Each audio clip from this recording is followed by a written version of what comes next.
How's it going, guys? Doing a brand new challenge here today, doing a 0 to 1 million coins on EAFC26 before team of the season, which is in about a week and a half. I'm a bit ill at the moment, so voice is a bit croaky, a bit nasally. We'll just pretend that's not happening and hope it clears up by the end of the series. We'll be tracking the amount of time it takes to make a million coins in this series, so you get a realistic expectation of how much effort you need to put in to actually make a million coins. And as you can see, this is not a new account. We're on 58 million coins. Currently a top 100 trader, sat at 64th in the world. So that makes me A, very sad, and B, should know what I'm doing on the game when it comes to trading. So I'll be going over methods which you may not know, methods which you probably do know, but overlook. And you can see this as like an experiment of what the most effective method for each budget kind of is. Hopefully you can copy along, make enough coins to buy whichever team of the season card you want to buy, basically. So on this new account, cleverly I managed to delete some footage. So we had to complete some objectives to unlock the transfer market on console. And whilst doing those, we made about 41,000 coins. And whilst I was still transfer market locked, I wanted to try and get some of the untradeable players I got from doing the objectives into coins, turn them into coins, because I'm not going to use these players. So by doing that, I was looking at SBCs, which gave me tradable packs in return. This can make you coins. It's nothing special. It's just because I had nothing better to do. There's probably other better ways to make coins if you've already got coins. If you've only got players, this is probably the best way to make some coins if you're on next to nothing coins, but have a load of untradeable players or a load of players in your club. Because the Premium League SBC gives 2 tradable packs and 3 untradeable packs, and you can quite often quick sell all the packs and get a decent amount back. And that's all I was kind of looking to do at this stage of the game, this stage of the series, should I say. And I managed to get from about 41,000 coins to about 51,000 coins, even though it says at the start I'm on 43,000 coins, just because I'm an idiot and deleted some footage. But this is a very short segment of the video. If you'd like me to go into how to grind the SBC to try and make it more affordable to get fodder and also try and make some coins in the process, you won't make a lot, but it is possible to make some coins whilst doing this method, then I can go through that if you want. But this is a very short part of the video, just whilst I was transfer market locked. This is what I basically did to get from 41,000 coins to 51,000 coins. So we are unlocked on the market, that's the phrase. Only on the console, not on the web app, so I can't actually show you what I was bidding on, but I can show you what I've bought, what I've sold. We're up to 86,000 coins, and we were bidding on a lot of 83 to 84 rated fodder. So on FootGG, we saw that this fodder was going for about 1.1 to 1.3 thousand coins. And usually fodder is quite easy to get on bid for cheaper than what it goes for, especially the lower rated. So we wanted to start off with this in the challenge, go out and get the 83s and 84s and sell them for that, 1.1 to 1.3k. As you can see, a lot of them sold for 1.2k, no problem. This was all in the first listing as well. We didn't have to relist much. There was a few towards the end, you'll see why we had to relist them. But it's basically because there was an SBC which required 83 rateds, but then it had expired. And whilst I was doing this method, it had expired, but for some reason, the cars were still selling for quite a bit.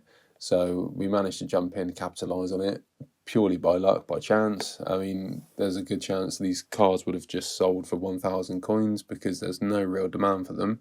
But we got quite lucky and sold them for a bit more. We bought them for around 700 to 800 coins, largely, and sold them for 1.2k. So worst case scenario, we're making about 340 coins per card. Doesn't sound like a lot, but at the start, if you sell 100 of them, you're making 34,000 coins, which is roughly about what we did. Once everything does sell, maybe a little bit more. Let's break down the method a little bit for you here. So you want to have FootGG cheapest by rating. It's a tab on the website. Have a look at cheapest by rating, or the app, and you'll be able to get a kind of catalogue of all the players at each rating, and you can click on them, click on recent sales, and see roughly what the cards are selling for. The cards which come up are basically all going to be selling for roughly the same price. It might be a difference of 100, 200, 300 coins. So sometimes it's worth checking, but roughly you kind of get an idea of how much you want to bid for. So when you're on the market and you're looking to bid for these cards, you want to go to quality, gold rare, maximum bid, 750 coins. That's all I've done so far, and it's what works very well. You can also individually search for these players, especially the high rated players, and go, say, search Lewandowski if you're looking at 88 rated cards, and just bid on all the Lewandowskis at a profitable price. So if he sells for 5,000 coins, anything below 4,000 coins, let's say, you can go and bid on, because you know if you get him for 4,000 coins, you're going to be able to sell for 5,000 coins and make a nice profit. You're going to be winning some cards a lot cheaper than that. Some cards, you're not making much profit at all, but still making profit. And that's kind of the main important thing at this stage of the game. If you're on a very low budget, is just make coins. You want to be churning your coins over quickly. You don't want to be holding on to cards, trying to maximize your profit, trying to sell the peaks, because there's no point waiting around with these coins locked in cards when you could just sell them and buy more cards, because fodder cards are quite easy to get throughout different times of the day. The best times you're going to be able to buy these cards are after content, so maybe 4 or 5 hours after content or early in the morning. But I found that also at content time you can do quite well bidding on these cards, so I wouldn't really hold back and kind of avoid it. I'd always give it a go if you are on this budget to see if it's worthwhile doing. If it's not worthwhile doing, you're losing a lot of bids, you're not winning much, you're kind of wasting your time a little bit. Come back a little bit later on. There's no point wasting your time trying to win bids when you're not winning them. Maybe only making 100, 200, 300 coins per card. For the high rate of fodder especially, it's not worth your time. So just come back at a different time in the game if you've got the opportunity to do so, and maximise your time a little bit better. So we are back again after doing some more mass bidding, exactly the same method as before, but this time we have gone for the higher rated fodder, and as you can see, it's paid off very nicely. Looking at 192,000 coins we're on, with 11 left to sell. A lot of those 11 are still their 83 rated, just because, like I said earlier in the video, there was no demand for them anymore with the SBC expiring. So we were just hoping to lazy sell them essentially, which I'll go to in a little bit more detail a little bit later on in the video, as that's something we're going to be looking at doing next. But as you can see, we got a lot of these high rated fodders, 87, 89s, 88s. We got the Patry for I think around 2,000 coins, sold for 7.4k, which is really good profit, especially at this stage of the game. But we were getting a lot of these cards for no more than around 2,000 coins. I think a lot of the 85s, 86s, we were looking at a maximum of 1,500. And all the cards above that, we were looking at a maximum of 2,500 coins. And as you can see, that's worked out quite well for us so far. We were getting a lot of them at 750 to 800 coins as well still. So the profits on those are really, really good, and hence why we've gone up a lot, and we're going to be sitting at around 207,000 coins once everything does sell. And just to mention, that red Goalnet is sold for 1.4k in the first listing. So we're going to go out and buy a few more of those just to see if they sell well. If they don't, they don't. There's not much risk involved. Just buying for 450 coins, 400 coins, 500 coins, 600 coins, something in that region, and selling for 1.4k. They don't sell quickly usually, so I'm surprised this one did sell in the first listing. But it has been good for me in the past, so hopefully it's good for me again in the future. But this is all I did, exactly the same method as before, just buying the higher rated fodder this time, ignoring the 83s and 84s, looking for the more in-demand cards, and again, just checking FootGG, seeing how much these cards are selling for, looking at recent sales, and getting a gauge for how much I can actually get for these cards. I could have lazy sold them because I was buying these at content, selling them at content, which means as you can usually get a little bit higher price than what they're actually selling for. And I'm going to go into lazy selling in a little bit more, because this is what we're going to be looking at in the next stage of the video.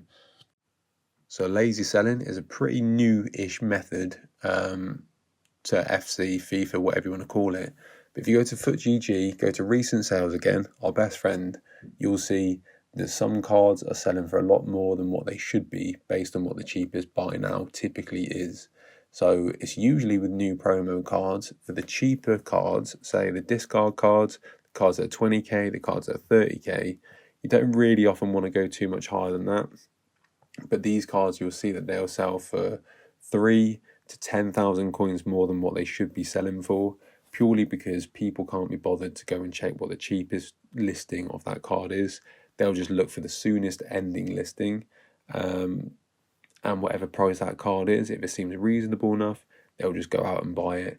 They've got no problem doing that. So it's quite a good method. If you want to go and have a look at fodder, have a look at new promo cards. It's worked with multiple promo cards throughout this game cycle. It's worked especially well with the new Trophy Titans cards, especially Shearer, Campbell, Viali, all sorts of different cards, Prince. People are just buying these cards for more than what they're actually worth.